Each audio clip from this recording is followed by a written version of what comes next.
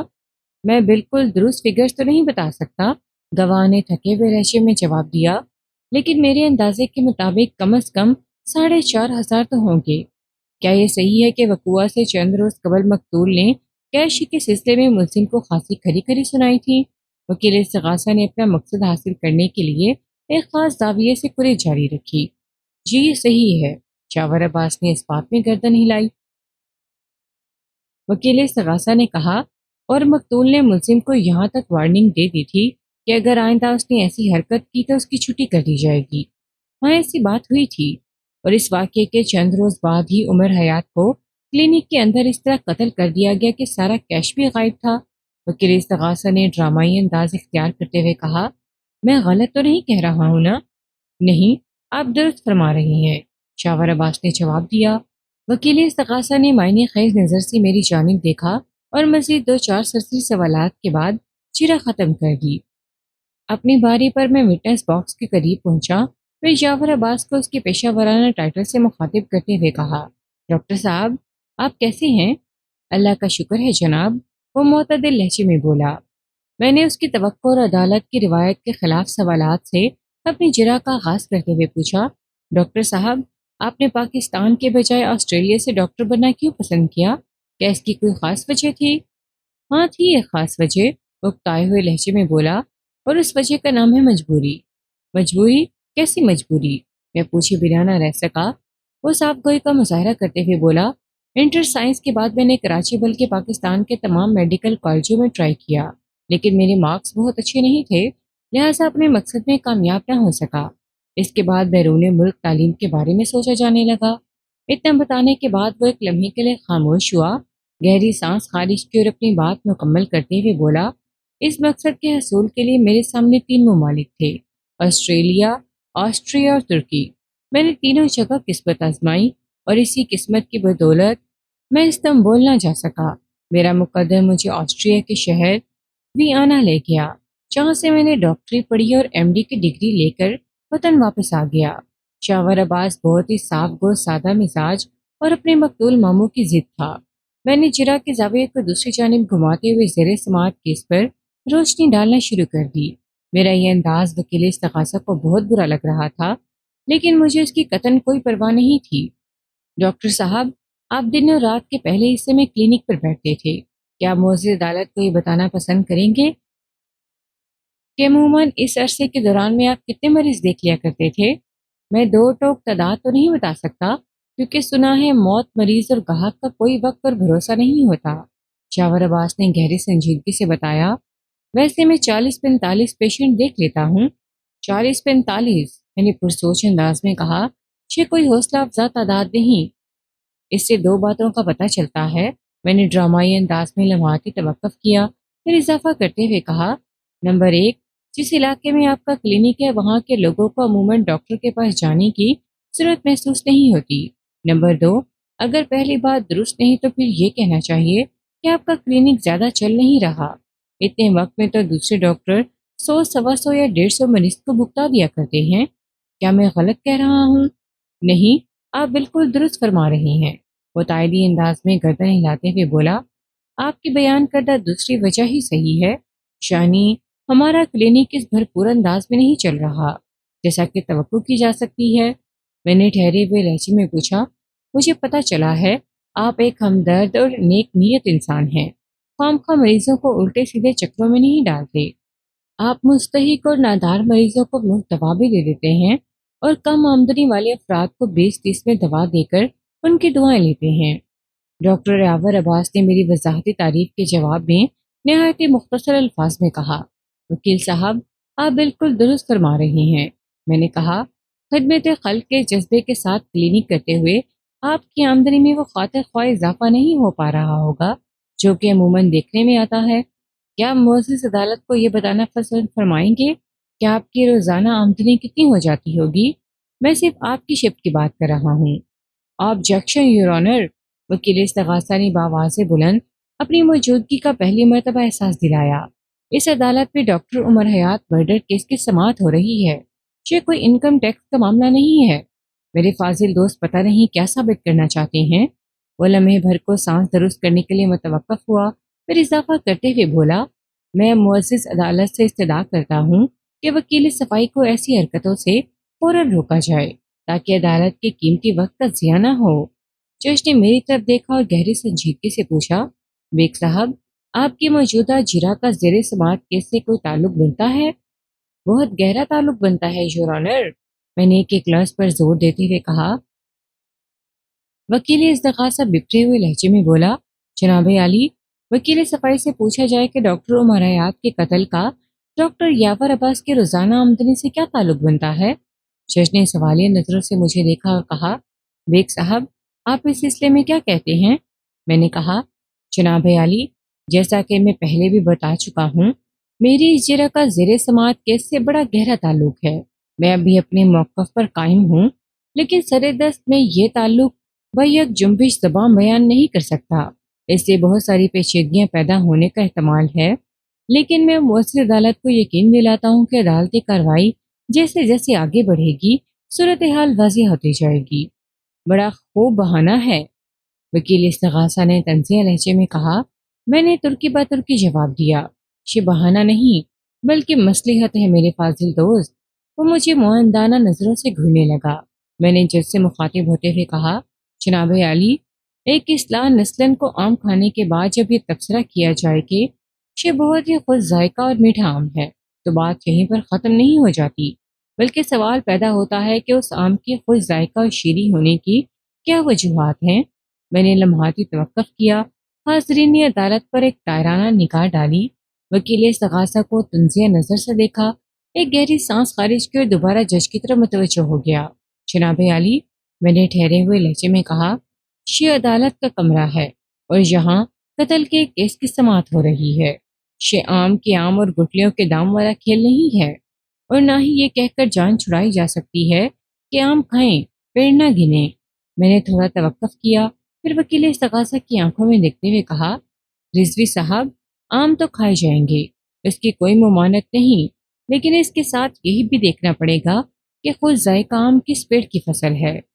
میں نے روئے سخن وٹنس باکس میں کھڑے ڈاکٹر یاور عباس کی طرف موڑا اور استفساری انداز میں کہا، ڈاکٹر صاحب، جب کوئی مریض آپ کے پاس آ کر یہ کہتا ہے کہ وہ پچھلے 2 ماہ سے بیمار ہے، مختلف قسم کے علاج کر لیے، لیکن خاطر خواہ فاقہ نہیں ہوا، تو آپ تشویش میں مبتلا ہو جاتے ہیں اور اپنی بھرپور توجہ اس مریض پر مرکوز کر دیتے ہیں۔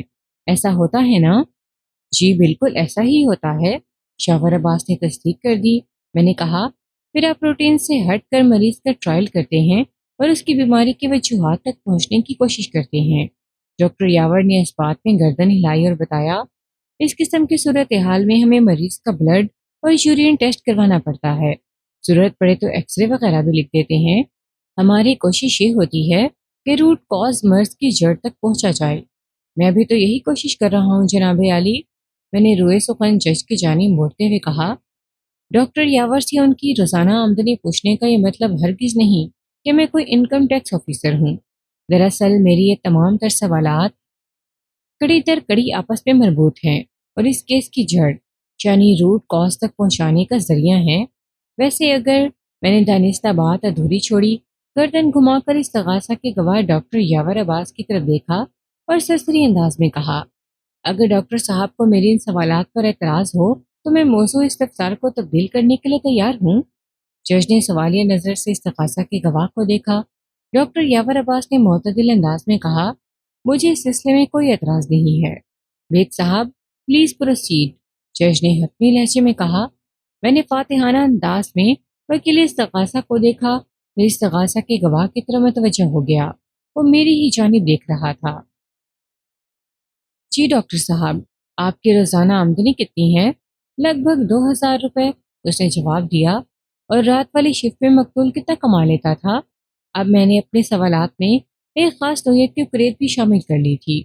شہی کوئی 2-2.5 ہزار، اس نے سادہ سے لہجے میں بتایا۔ آپ دن میں 2 مرتبہ کلینک پر بیٹھتے ہیں اور آپ کی بیٹھک کا مجموعی وقت 8 گھنٹے بنتا ہے، جس میں آپ کی آمدنی کم و بیش 2000 روپے رہتی ہے۔ میں نے اپنی چال کو رفتہ رفتہ سمیٹتے ہوئے کہا، جبکہ مقتول بھی کم و بیش اتنے ہی گھنٹے کلینک کو دیتا ہے، یعنی رات 11 بجے سے صبح 7 بجے تک، اور اس کی آمدنی آپ سے کچھ زیادہ ہی ہوتی تھی۔ اس سے تو یہ ظاہر ہوتا ہے کہ مقتول رات میں لگ بھگ 60 مریض بھگتا دیتا ہوگا۔ نہیں جناب، ایسی کوئی بات نہیں، اسے نفی میں گردن ہلائی۔ میں نے پوچھا، پھر کیسی بات ہے ڈاکٹر صاحب؟ رات 11 بجے سے صبح 7 بجے تک مریضوں کا تناسب بہت کم رہتا تھا اور ان کی تعداد نہ ہونے کے برابر کہا جا سکتا ہے۔ گواہ نے میرے سوال کے جواب میں وضاحت کی، شہی کوئی 4 سے 5 مریض۔ اوہ، میں نے حیرت بھرے انداز میں سانس خارج کی اور خود کلامی کسی لہجے میں کہا، 4 سے 5 مریض اور 2500 روپے، گویا فی مریض اوسطاً 500 روپے چارجنگ۔ میں نے خود کلامی کو چھوڑ کر دوبارہ گواہ کی طرف متوجہ ہو گیا اور اس سے پوچھا، ڈاکٹر صاحب، کیا رات کے وقت آپ کے کلینک پر گولیاں، کیپسول اور انجیکشن وغیرہ کوئی خاص قسم کے استعمال ہوتے ہیں؟ یا وہی دن والی ڈسپینسری ہی استعمال کی جاتی ہے؟ ڈسپینسری تو ایک ہی ہے جناب، وہ الجھن زدہ لہجے میں بولا، اور رات میں بھی مریضوں کو وہی دوائیں دی جاتی ہیں جو میں دن میں دیتا ہوں۔ اس کا مطلب ہے رات میں کسی مصیبت کے ہاتھوں مجبور ہو کر جو لوگ آپ کے کلینک میں آتے ہیں انہیں آپ مریض نہیں بلکہ ایک مرغا تصور کرتے ہیں۔ اصولی طور پر تو مجھے یہ سوال رات کی شفٹ والے ڈاکٹر عمر حیات سے پوچھنا چاہیے، مگر ان سے کوئی سوال کرنے کے لیے ان کے پاس ہی جانا پڑے گا۔ اگر میں نے جان پر کھل کر ایسی ہمت کا ارادہ کر بھی لیا تو زیر سماعت کیس لٹک جائے گا۔ اس کیس کے لٹکنے کا مطلب ہے میرا موکل اس ملک، اس شہر کا ایک امن پسند اور شریف و نف شہری بھی لٹک جائے گا۔ لہٰذا میں یہ سوال آپ ہی سے پوچھنے پر مجبور ہوں ڈاکٹر صاحب۔ ڈاکٹر یاور عباس نے کھنکار کر گلا صاف کیا اور کہنے لگا، وکیل صاحب، بات دراصل یہ ہے کہ مریض مریض ہی ہوتا ہے، اسے مرغا کہنا یہ سمجھنا مناسب بات نہیں۔ البتہ جہاں تک زیادہ چارجنگ کا تعلق ہے تو میں اس کا اعتراف کرتا ہوں، ماموں کو زیادہ ہی چارج کیا کرتے تھے۔ اس سلسلے میں میری کئی مرتبہ ان سے بات بھی ہوئی تھی۔ اس نے بڑی صفائی سے اپنے مقتول ماموں کو کور دینے کی کوشش کی تھی کہ اس کی وفاداری اور دور اندیشی بھی تھی، لیکن میں اتنی آسانی سے اس کی جان چھوڑنے والا نہیں تھا۔ میں نے قدم قدم اپنی منزل کی جانب بڑھتے ہوئے کہا، آپ نے مقبول سے یقیناً بات کی ہوگی، لیکن اس کا کوئی مثبت نتیجہ برآمد نہیں ہوا تھا۔ آپ کا ماموں اپنی روش تبدیل کرنے کے لیے آمادہ نظر نہیں آتا تھا۔ میں غلط تو نہیں کہہ رہا ہوں نا؟ آپ بڑی حد تک صحیح فرما رہی ہیں، اس نے ڈپلومیٹک جواب دیا۔ میں نے اپنی کوشش جاری رکھی۔ اکثر مریض جو رات میں مقتول کو دکھا کر گئے ہوتے تھے، جب وہ دن میں آپ کے پاس آتے تو وہ چارجنگ کے معاملے میں مقتول کی شکایت بھی کرتے تھے۔ بعض دبے الفاظ میں اور بعض کھلم کھلا ناراضی کا اظہار کرتے تھے، لیکن میں نے دانستہ جملہ ادھورا چھوڑا، پھر اضافہ کرتے ہوئے کہا، لیکن آپ اپنے والدہ کی وجہ سے مجبور تھے۔ آپ کی والدہ محترمہ ناہید صاحبہ اپنے بھائی جانی آپ کے ماموں کی جا اور بے جا دونوں نوعیت کی حمایت کرتی ہیں، اور آپ اپنی والدہ کی بہت مانتے ہیں، لہٰذا مقتول کے سلسلے میں آپ کو بہت سے تلخ اور کڑوے گھونٹ بھی حلق سے اتارنا پڑتے تھے۔ اور پلیز، ڈاکٹر یاور عباس نے میری بات مکمل ہونے سے پہلے ہی کہہ دیا، میں اس موضوع پر بات نہیں کرنا چاہتا، آپ کوئی اور سوال کریں۔ اٹس اوکے، میں نے دوستانہ انداز میں کہا، پھر پوچھا، ڈاکٹر صاحب، کیا یہ بات درست ہے کہ 25 مارچ کو رات یعنی وقوع سے لگ بھگ 10 دن پہلے آپ کے کلینک پر ایک مریض لایا گیا تھا؟ مقتول کی تشخیص کے مطابق اس مریض کو گردے کا درد تھا۔ اگر مجھے حاصل ہونے والے حقائق میں کوئی گڑبڑ نہیں تو مذکورہ مریض کا نام فیروز خان تھا۔ جی ہاں، وہ مریض میرے ذہن میں ہے، ڈاکٹر یاور نے جواب دیا۔ وہ اپنی بیوی کے ساتھ کوئی رات 2 بجے ہمارے کلینک پر لایا گیا تھا۔ جب وہ وہاں پہنچا تو گردے کے درد سے تڑپ رہا تھا۔ 2 گھنٹے کے بعد وہ اپنے قدموں پر چل کر گھر گیا تھا۔ وہ لمحے بھر کے لیے متوقف ہوا، پھر اضافہ کرتے ہوئے بولا، یہ اگرچہ رات والی شفٹ کا کیس تھا، لیکن اگلے روز مجھے اس کی تفصیل مل گئی تھی۔ اگر وہ کیس اور مریض فیروز خان آپ کے ذہن میں محفوظ ہے تو پھر آپ کو یہ بھی یاد ہوگا کہ اس رات آپ کے مقتول ماموں جان نے ان بے بس لوگوں کے ساتھ کیا سلوک کیا تھا۔ نہ چاہتے ہوئے بھی میرا لہجہ خاصا کڑوا ہو گیا۔ کیا سلوک کیا تھا؟ سب کچھ جانتے بوجھتے ہوئے بھی وہ انجان بن گیا۔ ڈاکٹر صاحب، فیروز خان کی بیوی زری گل اس رات 2 بجے کے قریب اپنے شوہر کو لے کر آپ کی کلینک پر پہنچی۔ فیروز خان اپنے پیٹ کے زیریں حصے میں تکلیف کی شکایت کر رہا تھا۔ یہ درد اتنا شدید تھا کہ زری گل کو رات گئے اسے لے کر آپ کی کلینک تک آنا پڑا۔ مقتول نے مریض کا معائنہ کیا اور فتویٰ دے دیا کہ سراسر گردے کا معاملہ ہے۔ مریض کے گردے میں پتھری کی نشاندہی بھی کی گئی۔ یہ وہی گردہ تھا جس طرح فیروز خان درد محسوس کر رہا تھا۔ نشاندہی کے لیے الٹرا ساؤنڈ کیا گیا تھا اور اس دوران میں مریض تکلیف سے تڑپتا رہا۔ بہرحال اس دردناک تشخیص کے بعد فیروز خان کو ڈرپ لگا دی گئی، جس میں پیلے، سفید اور گلابی انجیکشن بھی ڈالے گئے۔ میں لمحے بھر کے لیے متوقف ہوا، ایک گہری سانس خارج کی اور اپنی بات کو آگے بڑھاتے ہوئے کہا، میں اگرچہ ڈاکٹر نہیں ہوں، لیکن اتنا ضرور جانتا ہوں کہ بالفر فیروز خان گردے کے درد میں مبتلا تھا بھی تو الٹرا ساؤنڈ وغیرہ کی قطعاً کوئی ضرورت نہیں تھی۔ اگر اس کی نس میں ہائیوسین بیرل جین یا باسکوپان وغیرہ کا انجیکشن بھی چڑھا دیا جاتا تو تکلیف سے نجات حاصل کر سکتا تھا، یا زیادہ سے زیادہ ڈرپ کے ذریعے انہی میں سے کوئی انجیکشن اس کے خون میں پہنچا دیا جاتا۔ میں ایک مرتبہ پھر بہرحال کہنے پر مجبور ہوں، میں نے ذرا رک کر جج کی جانب دیکھا، پھر دوبارہ استغاثہ کے گواہ ڈاکٹر یاور عباس کی طرف دیکھتے ہوئے اپنا کام جاری رکھا۔ بہرحال آپ کے ماموں نے مریض کی تکلیف دور کرنے کے لیے جو جو جتن بھی کیے، مجھے ان پر اعتراض کرنے کا کوئی حق حاصل نہیں، صرف افسوس ہی کر سکتا ہوں۔ البتہ اس دردناک کہانی کا جو شرمناک انجام ہوا، اس کی جتنی بھی مذمت کی جائے کم ہے۔ میں نے تھوڑی دیر پہلے اسی سلوک کا ذکر کیا تھا ڈاکٹر صاحب۔ آبجیکشن یور آنر، میرے خاموش ہوتے ہی وکیل استغاثہ نے چیخ سے مشابہ الفاظ میں کہا۔ وکیل صفائیس نے کافی دیر سے سلوک کی رٹ لگا رکھی ہے، لیکن ابھی تک انہوں نے کچھ بتا کر نہیں دیا۔ یہ سراسر زیادتی والی بات ہے اور ان قصے کہانیوں سے عدالت کا قیمتی وقت برباد ہو رہا ہے۔ میرے فاضل دوست، میں نے وکیل استغاثہ کی کڑوی کسیلی بات کے جواب میں نہایت متحمل لہجے میں کہا، عدالت کے قیمتی وقت کا مجھے آپ سے زیادہ احساس ہے۔ اگر آپ کو عدالت کے وقت کا اتنا ہی احساس ہے تو جلدی سے سلوک والے راز سے پردہ اٹھا دیں۔ وہ طنزیہ انداز میں بولا، میں بھی تو دیکھوں